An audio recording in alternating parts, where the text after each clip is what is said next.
아니 우리가 그 민감성 이렇게 하는데 맞아, 사실 그 정확히 그 민감성 피부라는 게 정확히 뭔지 좀 궁금합니다. 맞아, 정확히는 잘 그러네. 모르겠어요. 저도 민감하거든요. 네, 민감성 피부란 환경이 바뀜에 따라 빠르고 민감하게 반응하는 피부를 말합니다.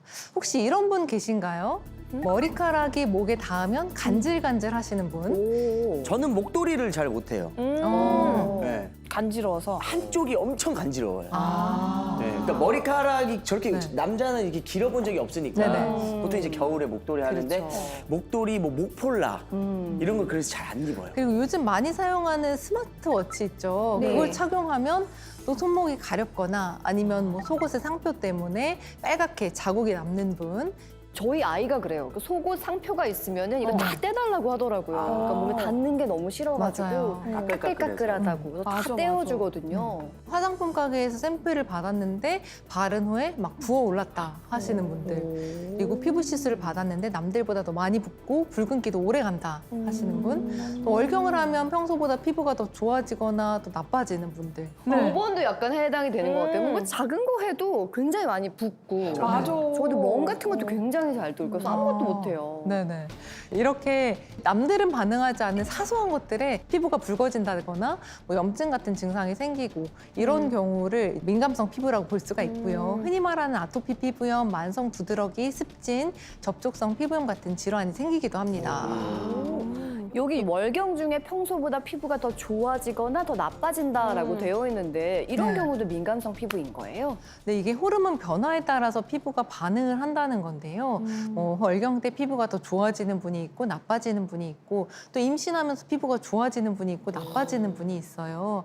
그런 분들도 다 뭔가 이런 변화에 대해서 반응을 하는 피부이기 때문에 민감성 피부라고 볼 수가 있습니다. 이거 그럼 전 민감성인가 봐요. 저는 첫째 가졌을 때는 피부가 좋아졌고 둘째 가졌을 땐 나빠졌어요. 그래서 이게 딸이냐 아들이냐를 피부 보고 막 사람들이 판단하기도 하더라고요. 네. 사실인지 모르겠지만. 네.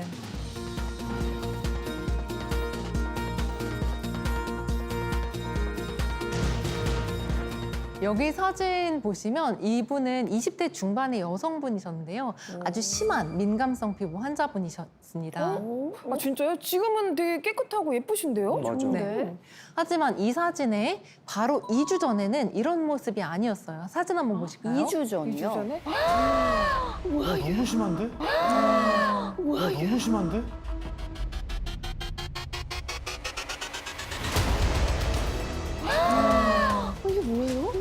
뭐 네, 약을 이거는 발라놓은 거예요? 아니 원래 그런 뭔가 거예요? 굳은 건가? 아, 이게 네, 이게 직물이 굳은 거예요. 어떡해. 너무 아프겠다. 너무 심하다. 네, 이분은 민감성 피부가 심하셔서 평소에 조그만 자극에도 영향을 쉽게 받으셨다고 합니다. 그래서 점점 스테로이드를 센 걸 써도 해결이 잘 되지 않는 거예요.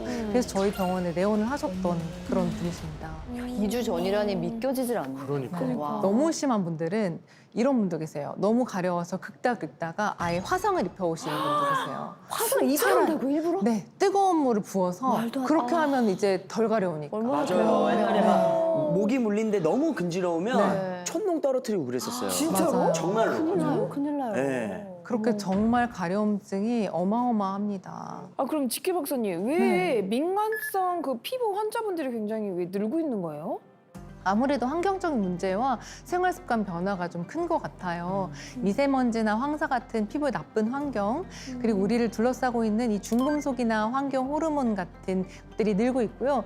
또 요즘 바쁘다 보니 사실 편의점 음식, 배달 음식 많이 드시잖아요. 맞아요. 근데 그런 음식들 보면 사실 정말 탄수화물 음식들, 자극적인 음식들 맞아. 이런 음식들을 많이 먹게 되거든요. 그렇죠.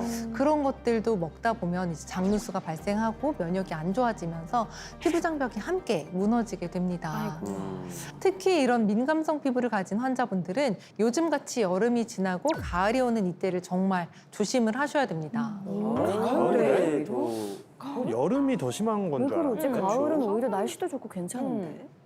민감성 피부 환자들의 가장 흔한 증상은 가려움증입니다.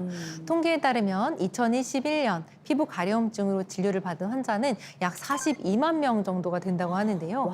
특히 6월에서 9월까지가 가장 많다고 합니다. 맞아, 딱 그때쯤이잖아요. 그렇죠. 그때쯤 저도 막 등도 간지럽고 막 맨날 와이프한테 요즘 그래. 긁어달라고 그러는데 그때 왜 그러는 거예요? 네, 이 민감성 피부는 비만과 비슷해요. 관리를 하면 살이 쭉 빠지지만 네. 잠깐 방심하면 또 확 찌잖아요. 그것처럼 평소에는 관리를 잘 하면 괜찮은데 또 자극을 받게 되면 심해지게 되거든요. 여름철은 날씨가 덥고 습하잖아요. 그래서 늘어난 땀과 피지가 공기 중에 노폐물들과 엉켜서 자극을 주고요. 또 가을이 되면서 점점 건조해지잖아요. 그러면서 또 자극을 받게 됩니다. 그리고 무엇보다도 중요한 피부의 적, 자외선 때문입니다. 자외선 맞아. 자외선 강해지죠. 이분 몇 살인 것 같으세요? 이분 주름이 좀 할머니 할아버지 같은데 아니면 할머니. 그래도 피부 되게 좋으신데요? 그러니까. 네. 한 60대, 70대? 근데 주름을 보면은 저는 70대는 넘으신 것 같은데. 볼은 너무 깨끗하시죠? 네, 잡티가 없다. 그런데 이분은 90대 노인이십니다. 90대라고요? 어머, 90대 노인인데 피부가 어쩜 이렇게 좋으시지? 피부가 너무 좋으신데요? 와. 40년간 열심히 선크림 바르셨다고 합니다. 선크림 맞아 중요하다고 들었어요. 그 덕에 이렇게 고운 피부를 유지하게 되셨는데요. 깜빡 실수하신 게 하나 있다고 해요. 왜요? 뭔지 한번 볼까요? 네. 뭐지? 목은 안 와, 바르는구나. 알겠다. 아우. 네. 얼굴에는 자외선 차단을 철저히 하셨지만 네. 목은 방치를 하신 거죠.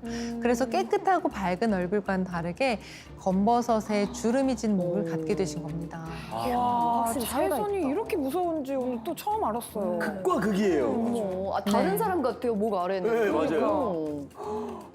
우리 피부에 영향을 주는 자외선은 파장에 따라 UVA와 UVB로 나뉩니다. AB. 파장이 긴 UVA는 피부의 진피층까지, UVB는 표피층까지 흡수가 됩니다. 그래서 이 둘을 모두 막아줘야 하는데요. 그런데 햇빛이 강한 여름에는 열심히 자외선 차단제를 발랐다가 가을이거나 흐리거나 이런 날은 또 귀찮아서 안 바르시는 분 계세요. 아니 해가 없으면 안 바르잖아요. 맞아, 내가 해가 그래. 없어도 발라야 돼요? UVA는 파장이 길기 때문에 흐린 날에도 창문을 통해서도 흡수가 됩니다. 오. 그런데 오랫동안 자외선을 쬐게 되면 표피에서 활성산소가 발생하게 됩니다. 활성산소요? 그거 안 좋은 걸로 알고 활성 있는데. 늙게 만드는 거 아니에요? 네. 네, 활성산소는 불안정한 상태의 산소를 가지고 있어요. 그래서 피부세포를 손상시키고 죽이는 산화작용을 하게 되는데요. 그중 하나가 콜라겐을 생성하는 섬유화세포입니다. 섬유화세포. 섬유화세포. 피부는 표피와 진피로 나뉘는데요. 네. 이 진피 안에는 콜라겐과 엘라스틴이 있어요. 이 빨간 게 콜라겐인데요. 단단한 버팀목처럼 생겼죠. 네. 그리고 이 파란 건 엘라스틴입니다. 어떻게 생겼나요? 이거 뭐 스프링 같은 오, 진짜? 꼬불꼬불 이렇게 돼 있어요. 탄성인가? 네, 맞아요. 그림처럼 콜라겐은 피부를 단단하게 지탱해주는 지지대 역할을 하고요. 엘라스틴은 피부가 탄력 있게 늘어났다 줄어들었다 하는 역할을 합니다. 그리고 이 콜라겐과 엘라스틴을 생성하는 바로 저 초록색 섬유아세포입니다. 그러면 섬유화세포가 죽으면요, 이 콜라겐 생산이 아예 안 되는 거예요? 그렇죠. 콜라겐은 보통 생산되는 양과 분해되는 양이 일정한데요. 그래서 피부를 탱탱하게 유지하게 되는 겁니다. 그런데 자외선으로 인해 이 활성산소가 생겨서 섬유화세포를 손상시키니까 분해되는 것보다 생산량이 감소하게 되는 겁니다. 그러네. 그러면서 주름이 발생하고 노화가 생기게 되는 거죠. 그렇구나. 앞으로 자외선 차단제 잘 발라가지고 소중한 내 콜라겐을 뺏기지 말아야 될 것 같아요. 진짜. 네, 자외선뿐 아니라 노화도 문제인데요.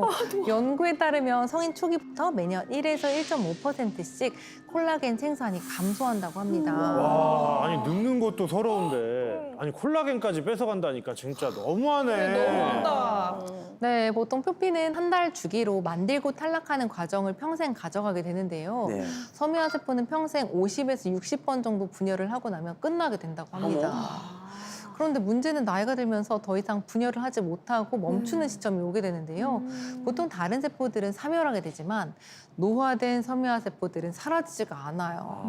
대신 염증 물질이나 멜라닌을 만들게 되는 겁니다. 그렇구나. 그래서 이렇게 나이 들면 검버섯이나 뭐 기미 같은 게 늘어나나 봅니다.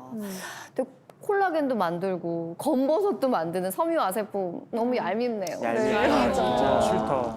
박사님, 이렇게 피부를 중요시하는 박사님께서는 꼭 챙기시는 게 있다고요. 어떤 걸까요? 네, 저는 콜라겐을 특히 중요하게 생각하다 보니까 콜라겐은 먹고 바르고 주사로 맞는 시술도 하고 있습니다. 오, 야, 부지런해야 돼. 하면은 맞아요. 와. 아니, 피부 진짜 좋으신 것 같아요. 확실히 다르네요. 가까이서 보면 더 좋아요. 아, 감사합니다. 이 사진은 20대의 피부 콜라겐과 80대의 피부 콜라겐을 비교해 둔 건데요. 20대에는 콜라겐 섬유가 쫀쫀하고 온전한 모양을 지닌 반면 80대는 중간중간 끊겨 있고 거칠어진 것을 볼 수 있습니다. 맞아. 그래서 나이가 들면 주름지고 피부가 얇아지고 볼륨이 없게 보이는 거죠.